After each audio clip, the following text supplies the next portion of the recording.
पाकिस्तान की iron lady के तौर पर आपका सफ़र लाखों लोगों के लिए बायज़ तहरीक रहा है। अक़वाम मुत्तहिदा की एसडीजी एडवोकेट के तौर पर आपके ज़ाती तजर्बात ने एसडीजी 5 सनफी मसावात और एसडीजी 10 अदम मसावात में कमी ने आपके काम को क्या असर डाला है? सबसे पहले बहुत शुक्रिया। Thank you so much for having me. मेरी जिंदगी की जर्नी और ये जो टाइटल है आयरन लेडी ऑफ पाकिस्तान, ये एक बड़ी प्रोफाउंड जर्नी है। इसमें बहुत सारे हाइज एंड लोज भी आए और मैंने सिर्फ एक चीज सीखी हरीम इनसे, वो ये था कि जब आप बहुत परसिस्टेंटली काम करते हैं, सिर्फ अपने लिए नहीं बल्कि अपने आसपास के लोगों की जिंदगियों को बेहतर करने के लिए, तो एक एक ताकत है, कुव्वत है जो आपको हेल्प करती है। तो जितनी आपकी बैरियर्स होते हैं, जो रुकावटें होती हैं, वो आपके लिए ब्रिजेस बन जाते हैं। और मैंने ये भी देखा कि वक्त के साथ जो तकालीफ होती हैं वो आपकी स्ट्रेंथ बन जाती हैं। मेरे साथ यही हुआ। तो मेरी appointment as an STG advocate for disability inclusion, ये मेरे लिए पर्सनली एक बहुत बड़ी चीज है, एक बहुत बड़ा ऑनर है। क्योंकि मैं खुद 17 साल से व्हील चेयर यूजर हूँ बिकॉज ऑफ कार क्रैश। और मुझे अंदाजा है कि डिस्क्रिमिनेशन क्या होती है जब कोई आपको अंडर एस्टिमेट करता है, आपको बिलिटल करता है, आपको ये एहसास दिलाता है you are not good enough क्योंकि आप एक व्हील चेयर यूजर हैं या आप डिफरेंटली एबल्ड हैं। तो कितनी तकलीफ होती है। और ये सिर्फ मेरी कहानी नहीं है, दुनिया भर में पर्सन्स विद डिसेबिलिटीज के साथ ये प्रॉब्लम होती है और वो कह नहीं पाते, ये और बात है। ये बायसेस हमें वर्क प्लेसेस पे नजर आते हैं, ये हमें घरों में नजर आते हैं, ये हमें लीडरशिप रोल्स में नजर आते हैं। मगर किसी को तो आवाज उठानी होगी अगर हम चाहते हैं कि माहौल इंक्लूसिव हो, इस दुनिया में हर किसी को ये एहसास हो कि उनको पीछे छोड़ा नहीं जा रहा, that they are not left behind, that they are seen and heard. उनके लिए किसी ना किसी को आवाज उठानी होगी। तो ये मेरे लिए ऑनर है कि मैं as an STG advocate for disability and inclusion मैं ये काम कर सकती हूँ। और ये मैं करती आ रही हूँ और इंशाल्लाह करती रहूंगी। बिल्कुल। तो आपने कहा है कि शमूलियत खैरात नहीं बल्कि हम्म। एक बुनियादी इंसानी हक है।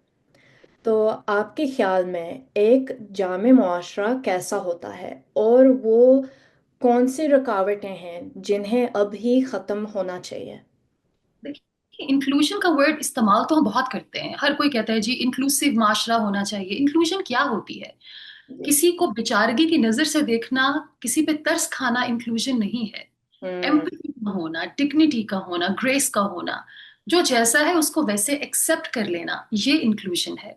और इंक्लूसिव माशरा तब बनता है जब हमारी सोच इंक्लूसिव होती है, जब हमारी सोच में डिवर्सिटी होती है, जब हमें ये पता हो कि अगर कोई शख्स मुनफरिद है, यूनिक है, तो हमें उसे सेलिब्रेट करना है, हमें उसका मजाक नहीं उड़ाना, हमें उसे घर में छुपा कर नहीं रखना। ये पर्सन विद डिसेबिलिटीज के साथ होता आया है और अल्लाह ना करे ये होता रहे, क्योंकि दिस हैज टू चेंज। तो मेरे नजदीक इंक्लूसिव माशरा एक ऐसा माशरा है जहां हर एक को जीने का हक हो, हर एक की आवाज मैटर करे, हर किसी को देखा जाए, महसूस किया जाए, और वो ये समझे कि वो भी बिलोंग करता है उस माशरे से। और ये तभी पॉसिबल है जब हम अपनी सोच के अंदर इंक्लूजन ले आए, जब अपनी सोच से ये लेबल्स हटा दें। जिस तरह के लेबल्स का सामना मुझे करना पड़ा बीइंग अ व्हीलचेयर यूजर, वो शायद मैं दोहराना भी नहीं चाहती, क्योंकि वो इतने तकलीफ देने वाले हैं और वो इतने बिलिटलिंग हैं। कोई भी इंसान वो लेबल्स डिजर्व नहीं करता। तो जब तक ये लेबल्स हमारी सोच में रहेंगे, हमारा माशरा इंक्लूसिव नहीं हो सकता। हम्म। तो आपने सनफी मसवात की कोशिश में मर्द इत्तेहादों की अहमियत पर जोर दिया है। आपके ख्याल में मर्द समाजी रवैयों में मुस्बत तब्दीली लाने के लिए किस तरह का किरदार अदा कर सकते हैं? मैंने हमेशा से ये कहा है, मैं हमेशा कहती रहूंगी हरीम, कि ये मर्द और औरत की जंग नहीं है। ये हम्म। एक सोच की जंग है, जिसको लगता है कि एक सुपीरियर है और एक इंफीरियर है, एक अबतर है और एक कमतर है। हम ये जानते हैं कि मर्द औरतों के बगैर कामयाब नहीं हो सकते, औरतें मर्दों के बगैर कामयाब नहीं हो सकती। हमें मिलकर काम करना है। माशरा मर्द और खवातीन मिलकर बनाते हैं, नस्लें ये दोनों मिलकर चलाते हैं। तो ये कैसे मुमकिन है कि हम आपस में लड़ें? मैं हमेशा कहती हूँ, instead of fighting with each other, let's fight for each other. एक दूसरे के साथ लड़ने की बजाय एक दूसरे के लिए लड़ना होगा। और ये मैं इसलिए कह रही हूँ कि मैं खुद एक बेटे की माँ हूँ जो 14 साल का है। तो हम इस बिटरनेस के साथ अपनी जिंदगियों को आसान और माशरे को बेहतर नहीं कर सकते। मुझे ये लगता है कि हमारे यहाँ जो बायसेस हैं उनको रीडिफाइन, उनको इलिमिनेट करना है और अपनी सोच को रीडिफाइन करना है। वो इस तरह के, बहुत से मर्दों को अनफॉर्चुनेटली ये लगता है कि जब औरतों के हुकूक की बात की जाती है तो शायद हम उनके हुकूक छीनकर औरतों को दे देंगे। ऐसा कुछ नहीं है। जिस तरह मर्द और औरतें को एग्जिस्ट कर रहे हैं, साथ रह रहे हैं माशरे में, हमारे राइट्स भी को एग्जिस्ट करते हैं। फर्क इतना है कि मर्दों को छीनने या मांगने नहीं पड़ते, औरतों को मांगने पड़ते हैं। और जब नहीं मिलते तो हम छीनने की बात करते हैं, out of anger, because it's been so long है। हम किन हुकूक की बात करें? Let's start with the basic rights. बच्चियों की तालीम का हक, उनकी मर्जी से उनकी शादी करने का हक, ये वो बेसिक राइट्स हैं जिनके लिए शायद मर्दों को उतना लड़ना नहीं पड़ता जितना औरतों को लड़ना पड़ता है। लिहाजा अ, इस माशरे को बेहतर करने के लिए हमें साथ मिलकर चलना होगा। ये याद रखिए कि ये माशरा हम सिर्फ मर्दों या सिर्फ औरतों के लिए नहीं बना रहे। We are preparing our future generations for this. तो हमें इंश्योर करना है कि जब हम इस दुनिया से जाएं तो एक ऐसा माशरा तो बिल्ड करके जाएं जहां हमारे बच्चे और बच्चियां दोनों महफूज महसूस करें, and they should feel that they belong. Absolutely, बिल्कुल। तो आपने अपने पैगाम को फैलाने के लिए आर्ट का सहारा लिया है। तो आपके ख्याल में तख्लीकी इजहार समाजी तब्दीली के लिए किस हद तक मुअस्सर साबित हो सकता है? किसी भी तरह का क्रिएटिव एक्सप्रेशन हो, और मेरे केस में जिस तरह आर्ट है, कभी कभी म्यूजिक भी होता है, ये बड़ा थेरेप्यूटिक होता है। और जिस तरह के हम माहौल में रह रहे हैं, आसपास जो तकलीफें हैं जो हमें नजर आती हैं, इससे दिल बहुत उदास होता है। और एक आर्टिस्ट का दिल तो वैसे ही बहुत सेंसिटिव होता है।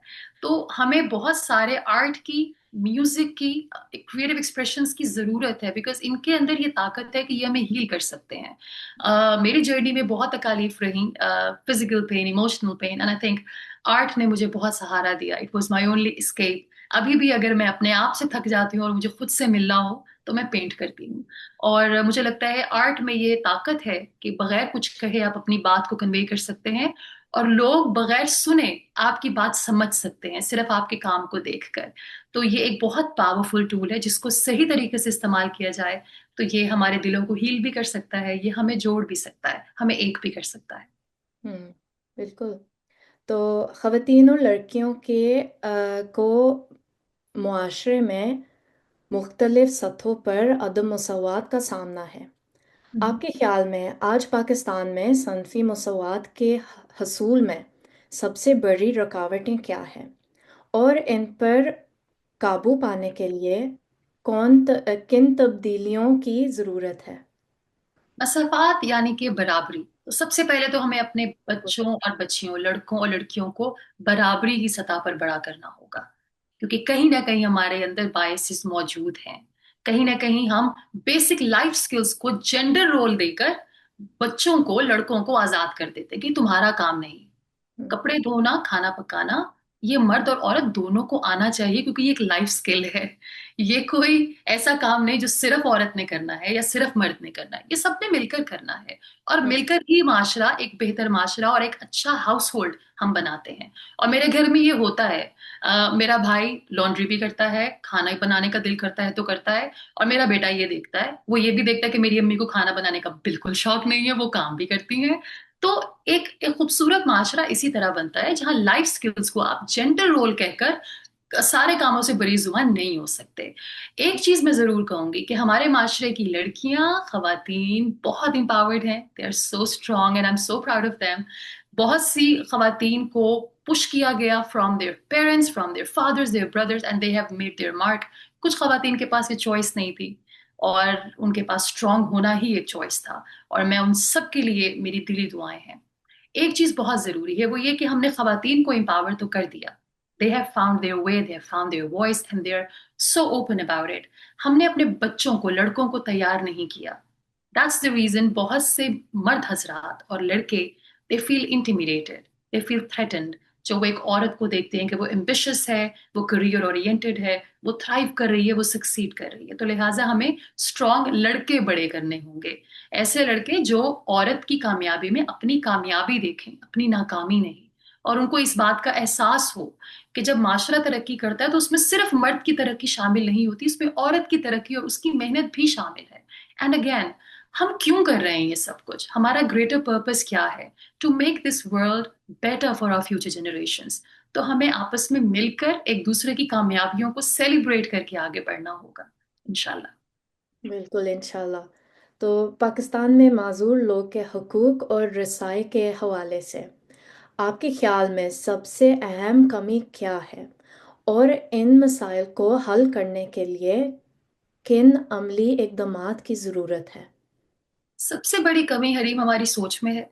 जिसके अंदर जजमेंट्स हैं, जिसके अंदर लेबल्स हैं, जिसमें हमें ये कहीं ना कहीं हमें ये लगता है कि एक शख्स जो डिफरेंटली एबल्ड है, या तो वो बहुत इंस्पायरिंग है तो आप उसको एक पेडिस्टल पर बिठा दें, या फिर वो कुछ भी नहीं है, यानी कि वो एग्जिस्ट ही नहीं करता। हमें ये अंदाजा लगा लेना चाहिए कि हर शख्स बहुत इंस्पायरिंग भी नहीं है और वो होना भी नहीं चाहता। एक इंसान जो डिसेबिलिटीज के साथ जिंदगी गुजार रहा है, वो एक आम नॉर्मल जिंदगी गुजारना चाहता है। Just let them. उनको जज ना करें, उनको पुश अवे ना करें, उनको उस पेडिस्टल पे ना बिठाएं जहां वो बिल्कुल ही अपने आप को, वो ये कह ना सके कि हम वनरेबल भी हो सकते हैं, कि हमें भी चैलेंजेस आ सकते हैं। ठीक है, अगर मैं अपनी मिसाल दूं, my job is to motivate people as a motivational speaker, but there are times when I don't feel like doing it because I have a fair share of trials. तो हर इंसान को इंसान रहने दें और महसूस करें उसकी तकलीफ को। और ये तब तक मुमकिन है जब तक हमारी सोच में इंक्लूजन नहीं आएगी। तो जरूरी है एक्सेप्टेबिलिटी, लोग जैसे हैं आप उनको वैसे एक्सेप्ट करें। एंड देन एक्सेसिबिलिटी, कि अगर कोई शख्स घर से बाहर निकलता है हिम्मत करके, ये जानते हुए कि उसे नजरों का सामना भी करना पड़ेगा, उसको हाय बिचारी भी सुनना पड़ेगा या हाय बेचारा भी सुनना पड़ेगा, वो फिर भी निकलते हैं काम के लिए, घर की ग्रोसरीज करने के लिए। तो क्या आपने उस माहौल को, उस एनवायरनमेंट को एक्सेसिबल बनाया है? क्या वो रैंप इस काबिल है कि उस पे व्हील चेयर जा सके? तो ये वो चीजें हैं जिनके बारे में सोचना होगा। मैं इसलिए कहती हूँ कि इंक्लूजन या एक्सेसिबिलिटी या एक्सेप्टेबिलिटी ये चैरिटी नहीं है, ये एक फेवर नहीं है जो आप दे रहे हैं, ये एक बेसिक ह्यूमन राइट है। तो हम्म। ह्यूमन राइट है तो फिर दीजिए ना। जी बिल्कुल। थैंक यू, बहुत बहुत शुक्रिया। बहुत अच्छा लगा आपसे बात करके। Likewise, thank you.